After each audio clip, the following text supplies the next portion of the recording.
मारा जय श्री कृष्ण।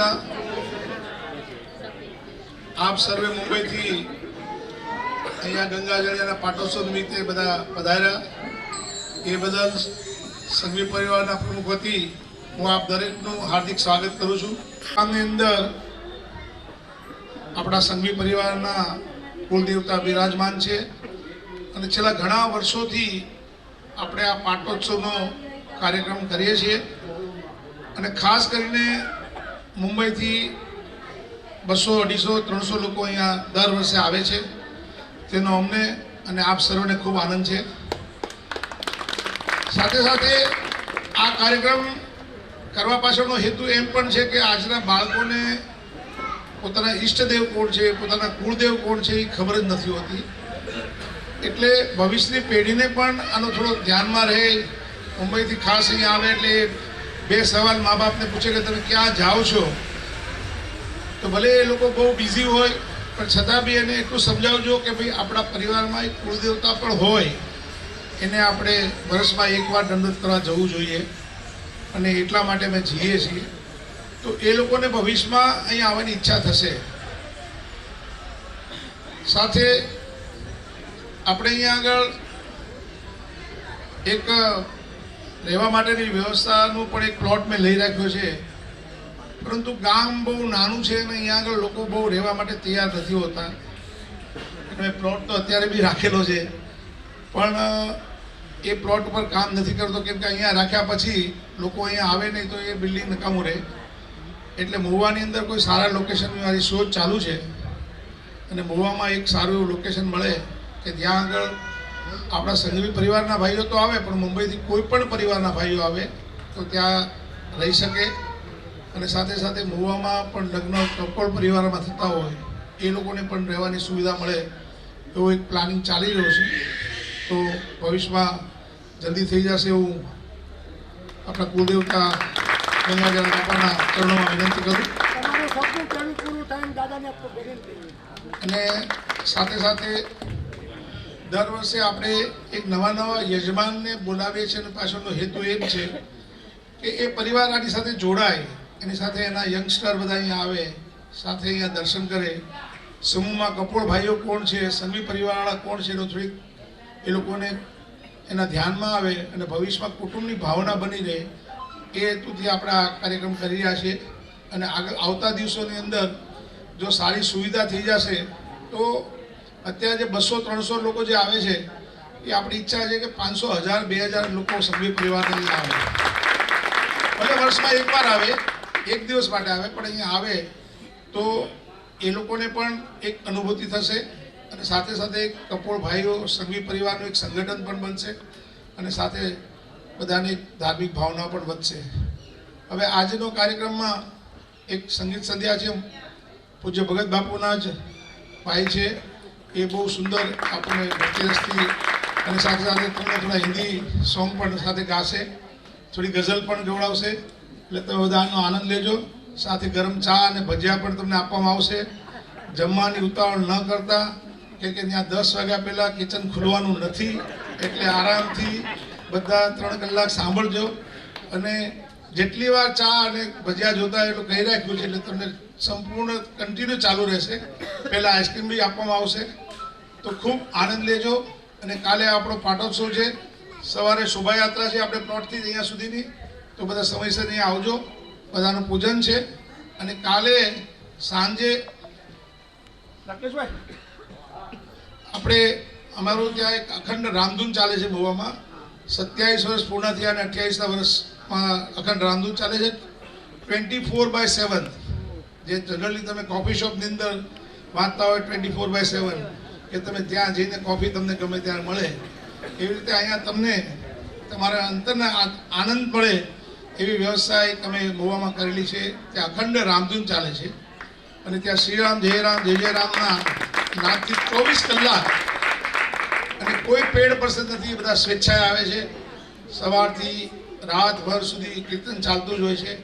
અને પૂજ્ય બાપુના વરદ હસ્તે જ આમનું ઓપનિંગ કર્યું હતું અને દર વર્ષે મોરારી બાપુ ત્યાં પધારે છે. અને જે 25 વર્ષની અંદર જે લોકોએ આનંદ લીધો હતો એ અદ્ભુત આનંદ લીધેલો હતો. તો આવતીકાલે ત્યાં એક પૂજ્ય પ્રેમ ભિક્ષુ મહારાજ નામનો એક ગેટ બનાવી રહ્યા છે, જે એનું ખાતમુહૂર્ત કાલે સાંજે 5 કે 6 વાગે રાકેશભાઈ કહે છે પ્રમાણે કરવાનું છે. અને ત્યારબાદ ત્યાં સાંજની આરતીનો લાભ લેજો. ખૂબ સુંદર આરતી થાય છે અને ત્યાં પણ ચા પાણી નાસ્તાની વ્યવસ્થા છે, તો ત્યાં જરૂરથી ચા પાણી નાસ્તો પણ કરશો. અને અચૂકથી બીજે કોઈ ફરવાની આશા ન રાખતા 7 વાગ્યાની ત્યાં એકવાર આરતી કરજો.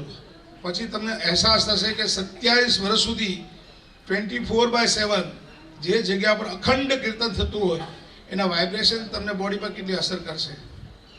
અને એ બાપુને આજથી 25 વર્ષ પહેલાં પૂછવામાં આવ્યું હતું કે અમે આ કીર્તન અખંડ રામધૂન તો ચાલુ કરી છે, પણ સમયકાળ પ્રમાણે શું થશે? તો કે તમે કેવલ 3 વર્ષ સુધી 24 કલાક અખંડ રામધૂન કરશો, પછી તમારે વ્યક્તિએ કોઈ મેનેજમેન્ટ કરવાની જરૂર નહીં પડે. અહીંયાની દિવાલોથી જ એ ઓટોમેટિક ચાલશે. અને એનું પ્રમાણ આપું છું કે અમે એના ટ્રસ્ટીઓ છીએ, પણ અમારી કોઈ કમિટીના કોઈ ઇન્ટરફેરન્સ ચાલતું નથી. એ ઈશ્વરની કૃપાથી 24 કલાક ચાલે છે અને કોઈ વ્યવસ્થાપક નથી. પણ તમે ત્યાંની સુવિધા જોશો, તમે ત્યાંની શાંતિ જોશો તો તમને એમ લાગશે કે કોઈ અલગ જ અનુભૂતિ થઈ રહી છે. અને આપણા જે ભારતના 500,000 વર્ષથી જેની આપણે રામ મંદિરની પ્રતીક્ષા કરી રહ્યા હતા, એવું રામ મંદિર પણ 22મી જાન્યુઆરીથી અયોધ્યામાં રામલલ્લાનું ખાતમુહૂર્ત અને મંદિરનું ઓપનિંગ થશે. તો આપ સર્વ ખાસ કરીને કાલે સાંજે 5:30-6 વાગે અખંડ રામધૂનમાં પધારશો. મુવાના મધ્યમાં છે, ગાંધીબાગની પાછળ છે, એટલે બહુ લાંબુ જવાનું નથી કોઈએ. તો ખાસ કરીને બધા આવશો. અને આ આવવા પાછળનો હેતુ એટલો જ છે કે તમે કોઈ પણ કીર્તન કરો અને એ કીર્તનની તમને કેટલી અનુભૂતિ થશે એ સ્વયં ત્યાં તમે 15 મિનિટ બેસો એટલે તમે પોતે અહેસાસ કરશો કે કેવી અનુભૂતિ થાય છે. તો ખાસ વિનંતી કે બધા આવજો. અને પછી આપણો નાથદ્વારાનો જે પ્રોગ્રામ છે, જે જવાના છે, એ બધી વ્યવસ્થા થઈ ગઈ છે. તો એ પણ તમને બધાને એની માહિતી મળી જશે. અને ખાસ કરીને આજે ખાલી આવતીકાલે પછી બહુ રસ હશે એટલે વાત નહીં થાય. પહેલાં તો અમારે દિલીપભાઈ આ વખતેના મનોરથી બન્યા છે, તો અમે પણ એમને ખૂબ આભાર વ્યક્ત કરીએ છીએ. સાથે સાથે અમારે કપિલભાઈ મેન ઓફ ધ સિરીઝ હંમેશા હારે જ હોય છે. ફાઇનાન્સ મેનેજમેન્ટ કેમ કરું એ ઓફિસમાં આવીને અમારી સાથે જબરજસ્તી વાતો કરાવે, ગમે એમ કરાવે, પણ આમ કરવાનું છે, આમ કરવાનું છે, પણ એકદમ ખંત અને દિલથી કામ કરતા હોય છે. તો એમનો પણ હું આભાર વ્યક્ત કરું છું. અને છેલ્લા 2-3 વર્ષથી તો થોડીક સિસ્ટમમાં ફેરફાર કર્યો છે કે યાત્રા દરમિયાન મેં નવી ટીમ તૈયાર કરી છે, જે પિયુષભાઈ અને એની 5-6 જણની ટીમ છે આખી. આ બધા અહીંયા બેઠા છે. એ લોકો પણ બહુ સુંદર રીતે વ્યવસ્થા કરે છે. પ્રવીણભાઈ, પિયુષ અને એની સાથેની આ 4-5 જણની ટીમ છે. આખી નવી ટીમ તૈયાર થઈ છે. એટલે એનો જ મને આનંદ છે કે પિયુષભાઈ રિલાયન્સમાં કામ કરે છે અને એક સારા હોદ્દા ઉપર હોવા છતાં બી 3 વર્ષ પહેલાં મેં કીધું કે તમે આમાં જોડાઓ અને એ કાયમી આ સેવા પણ આપણે મુંબઈથી નીકળીએ અને મુંબઈ પહોંચે ત્યાં સુધી બધી વ્યવસ્થામાં એ સાથ આપે છે. પ્રવીણભાઈની એની ટીમ, એમનો પણ ખૂબ ખૂબ આભાર. અને જે લોકોએ આ કાર્યક્રમમાં પોતાનું અનુદાન આપ્યું છે એ બધાનો સંઘવી પરિવાર તરફથી અને પ્રમુખ તરીકે હું બધાનો વ્યક્તિગત આભાર વ્યક્ત કરું છું. અને જેને આમાં સહયોગ આપ્યો હશે તન મન ધનથી, દરેકનો હું ખૂબ ખૂબ આભાર વ્યક્ત કરું છું. એટલે કાલે પછી બોલાણું ન બોલાણું તો બધાનો ખૂબ આભાર. અને આવતા વર્ષના યજમાન અમે નિશ્ચિત તો કર્યા છે, છતાં બી આમાંથી કોઈને ભાવના થતી હોય તો ખૂબ આવકાર્ય છે. તો કપિલભાઈને મળશો એટલે કપિલભાઈ મને કહી દેશે કે આ ભાઈની સાથે વાત કરી લો, જે દિલીપભાઈ સાથે વાત કરી લીધી. તો આવતા વર્ષ માટે પણ આપણે સુંદર આયોજન કરશું. અને શ્રીનાથજી બાવાના દર્શન ખૂબ આનંદથી કરજો. ત્યાં પણ આપણે શિવજીના દર્શન માટેની વ્યવસ્થા કરેલી છે. Thank you. અને હવે આપ ખૂબ આનંદથી માણો. જય શ્રી કૃષ્ણ. અતુલિત બલધામ હે વિશેલાભ દેહમ ધનુજવન કુશાનો જ્ઞાનનામ અગ્રગણ્યમ સકલ ગુણ નિધાનમ વાનરાણામધીશમ रघुपति प्रिय भक्तम वातजातम नमामि वातजातम नमामि। बोलो रामचंद्र भगवान की जय, अयोध्यानाथ की जय, द्वारिकाधीश की जय। हनुमान जी महाराज की जय। नमः पार्वती पते हर हर महादेव हर। श्री गंगाजलिया दादानी जय। આજની આ સુરીલી શામ ફક્ત રામ નામ માટે હરેશભાઈને ખૂબ અનહદ લાગણી થઈ. આજે રામધૂનની વાત કરી, કાલે તમે ત્યાં જાશો ને પછી જે અનુભવ થશે એ દિવાલોમાં અને એ આજુબાજુ જે એટલો વિસ્તાર છે ઈ કુબેરનાથ મંદિરનો, બધે તમને રામ નામ રાત્રે મોડેકથી નીકળો તોય તમને એમ લાગે કે વાહ. એટલે કાલે તમને અનુભવ કાલે થશે. તો આજની આ સંગીત સંધ્યા આપણે શનિવાર છે એટલે એક હનુમાન ચાલીસાનો પાઠ બધાય ભાવથી સાથે મળીને કરીએ. કારણ કે કળિયુગમાં, સતયુગમાં અને દ્વાપર યુગમાં વ્યક્તિગત જાપ પાઠ કરવા પડતા. આપણે વ્યક્તિગત અત્યારે આપણે જેટલા બેઠા છીએ નો આવડે ને ખાલી સાંભળે તો એનો પાઠ ગણાય છે. આ બધું કેલ્ક્યુલેશન જેટલા 200-250 જણા બેઠા દરેકના ખાતામાં 250 પાઠ હનુમાન ચાલીસાના થાય છે. એવો આ કળિયુગનો નામ જપનો પ્રભાવ છે. તો ભાવથી આપણે બધાએ પાઠ કરવાનો છે. જો યહ પઢે હનુમાન ચાલીસા. આ રાજેશ્વરાનંદજી પાસેથી મેં સાંભળેલું. બહુ સીધો સાદો અર્થ છે. જે હનુમાન ચાલીસાનો પાઠ કરશે, હાવ સિમ્પલ. બીજા આપણા અનુષ્ઠાનોમાં અમુક તિથિમાં, અમુક વારે, અમુક આસને, અમુક વ્યક્તિએ કરાય. હનુમાન ચાલીસામાં એવો તુલસીદાસજીએ 550 વર્ષ પહેલા લખ્યું, કાંઈ એવો ઉલ્લેખ નથી કોણે કરવું, કોણે ન કરવું, કેમ કરવું. જો યહ પઢે હનુમાન ચાલીસા, કે જે હનુમાન ચાલીસાનો પાઠ કરશે હોય સિદ્ધિ, એને સિદ્ધિ મળશે. કઈ સિદ્ધિ? પહેલાના યુગમાં, બધા સતયુગમાં એમાં તો 8 પ્રકારની 9 પ્રકારની સિદ્ધિ આવતી, પણ કળિયુગની સિદ્ધિ હરેશભાઈ મારું એવું માનવું છે 3 સિદ્ધિ મહત્વની કળિયુગમાં.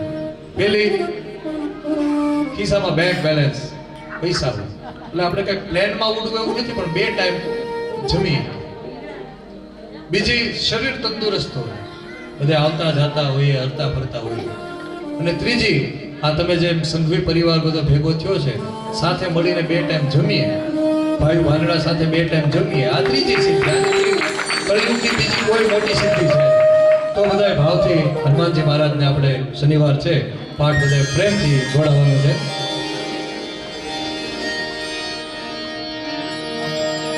श्री गुरु चरण सरोज रज निज मन मुकुर सुधारे बरनव रघुबर बिमल जश जो दायक फल चार बुद्धिहीन तनु जानिके सुमिरो पवन कुमार बल बुद्धि विद्या देहु मोहि हरहु कलेश विकार जय हनुमान ज्ञान गुण सागर जय कपीस देहु लोक उजागर राम दूत अतुलित बल धामा अंजनी पुत्र पवन सुत महावीर विक्रम बजरंगी कुमति निवार सुमति के संगे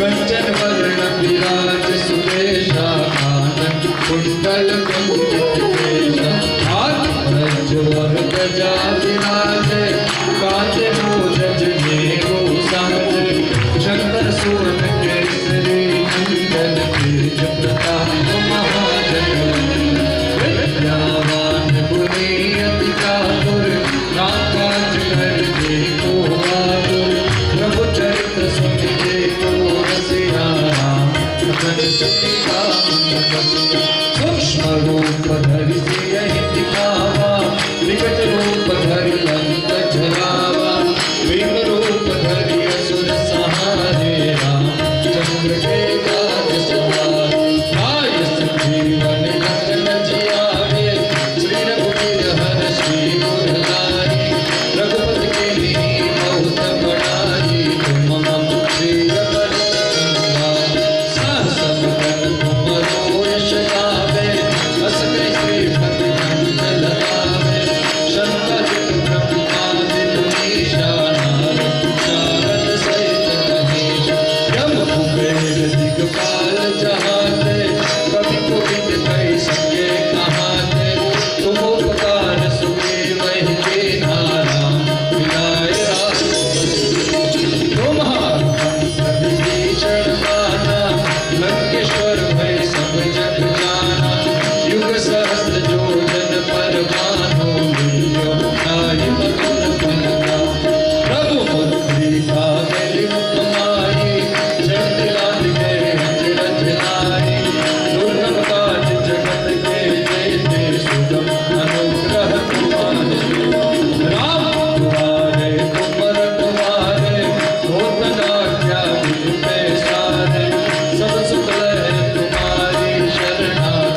सजा दो घर को गुलशन सा, सजा दो घर को गुलशन सा, मेरे श्री राम आए हैं।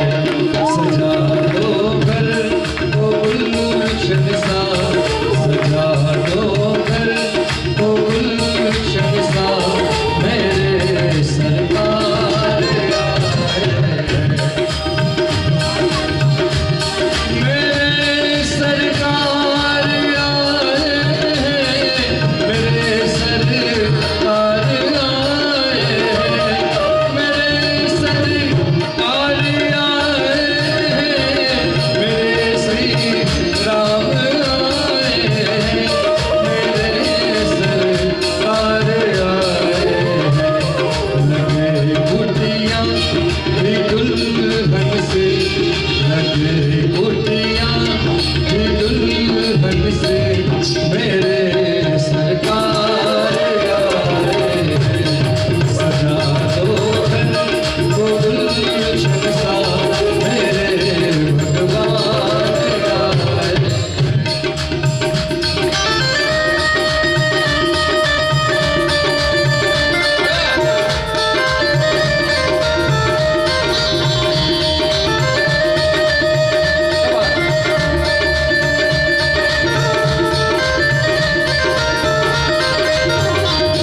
પ્રત્યેની વાત કરતા હતા એ એમ કહે કે હું બધું કંઈ ભરોસે રહેવા દઉં કે હાલ્યા કરે એની કૃપાથી બધું કામ ઓટોમેટિક થયા કરે એટલે આ કઈ વાત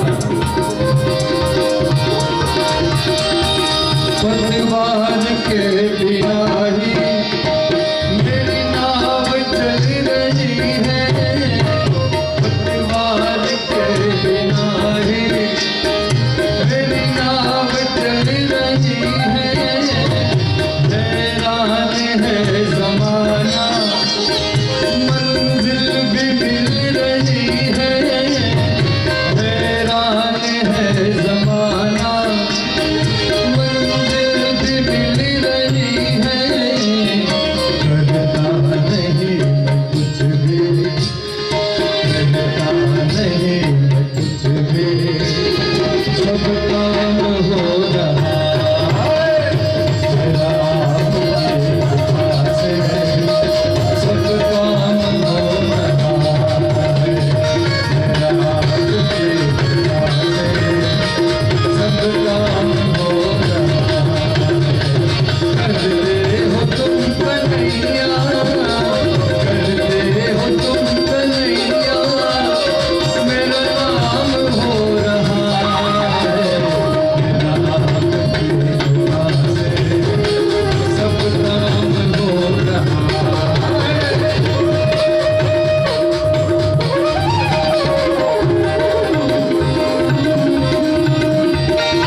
बन के आए मैं जब बना सुदामा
महाप्रभु श्रीनाथ जी बोलो, श्री यमुना जी बोलो, श्रीनाथ जी बोलो, श्री यमुना जी बोलो, श्रीनाथ जी बोलो, श्री यमुना जी बोलो, श्रीनाथ जी बोलो, श्री यमुना जी बोलो।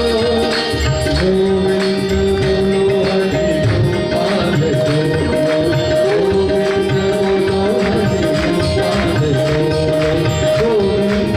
हरि गोपाल गोविंद बोलो हरि गोपाल गोविंद बोलो हरि गोपाल रमण हरि माधव रमण हरि माधव गोविंद जय जय गोपाल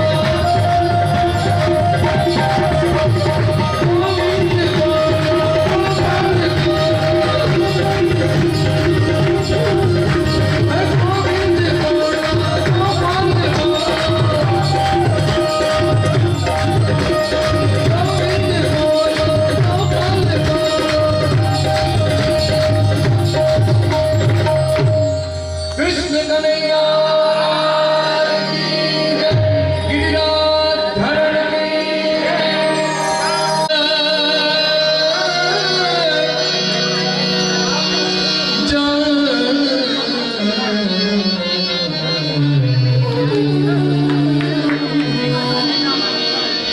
के प्रीत किए दुख हो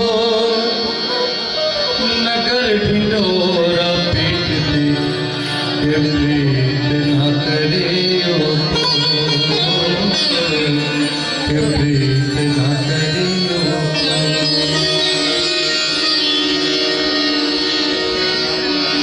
नदी किनारे धुआं उठे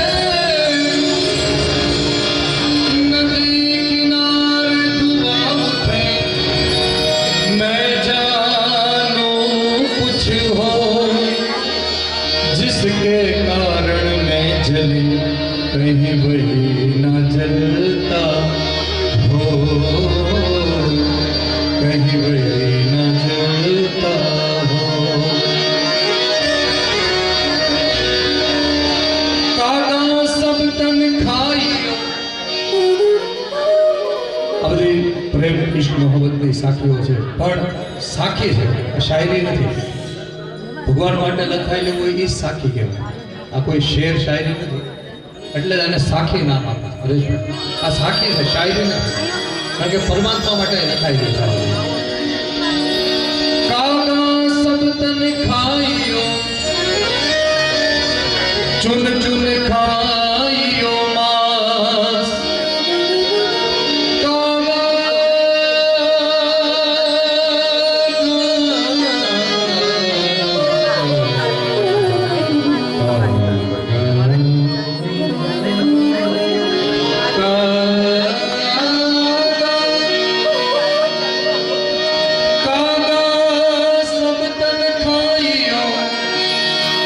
चुन चुन खाइयो मांस मोरे दो नैना मत खाइयो मोह पिया मिलन किया मोह पिया मिलन किया જગતમાં જેના પ્રેમની કથાઓ વાર્તાઓ આપણે સાંભળીએ છીએ એવા રાધા કૃષ્ણ મીરાના પ્રેમનું એક ગીત પછી આપણે ફિલ્મી આમ તો ફિલ્મી ગીત અહીંથી શરૂ થાય છે પણ ભક્તિભાવ માટેની વાત છે जिस दिन राधा श्याम के दो नैन हुए हैं चार राधा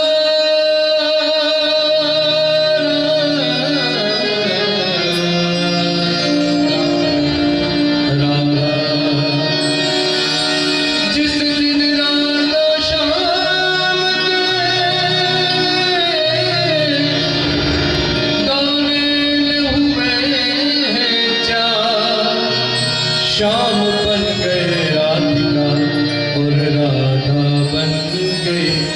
श्याम और राधा बन गए। एक राधा एक मीरा दोनों ने श्याम को चाहा, अंतर क्या दोनों की चाहत वो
પણ એની